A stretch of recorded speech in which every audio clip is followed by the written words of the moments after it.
Quelles sont les tendances de l'avenir dans un monde devenu de manière majoritaire urbaine?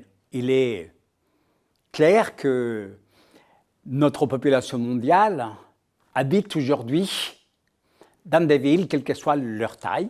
En Europe, nous sommes 75% d'urbains. Nous sommes confrontés à des défis majeurs pour les prochaines décennies. Les premiers parmi eux, les changements climatiques.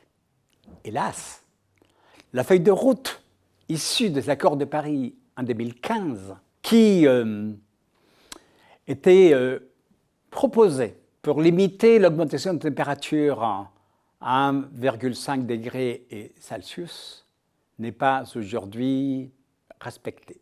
Nos collègues scientifiques climatologues nous alertent tous les jours sur les graves dangers qui pèsent pour l'humanité. Cette dérive anthropique par la production en permanence de CO2 où l'homme est devenu prédateur de lui-même en dégradant l'essentiel des ressources dont nous avons absolument besoin pour vivre de manière paisible. Si nous continuons tel comme nous sommes aujourd'hui, nous hypothéquons de manière grave à 20-30 ans, pour les générations futures, non seulement la qualité de vie, mais même l'habitabilité dans certaines zones de la planète et peut-être au-delà. Nous avons proposé une feuille de route différente issue de nos travaux de recherche. Cette tendance qui aujourd'hui est émergente s'appelle la proximité heureuse.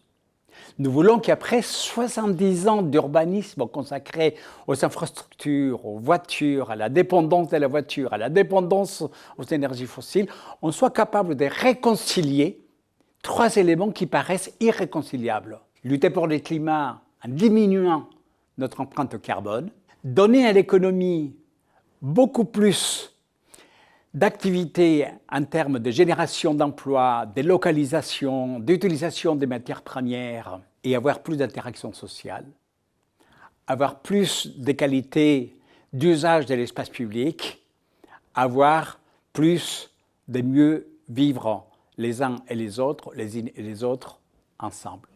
Nous appelons ça la proximité heureuse, nous appelons en termes scientifiques la proximité polycentrique et multiservicielle.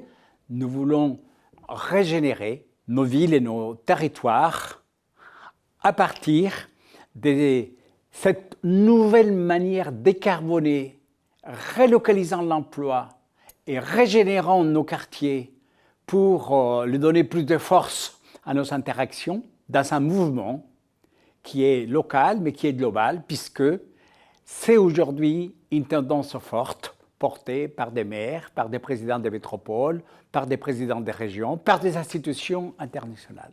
L'avenir est aujourd'hui à développer une proximité heureuse qui nous permette à nous tous, à nous toutes, de faire face au changement climatique tout en se donnant une chance pour développer une économie de qualité et des interactions sociales pour mieux vivre tous dans nos villes et territoires.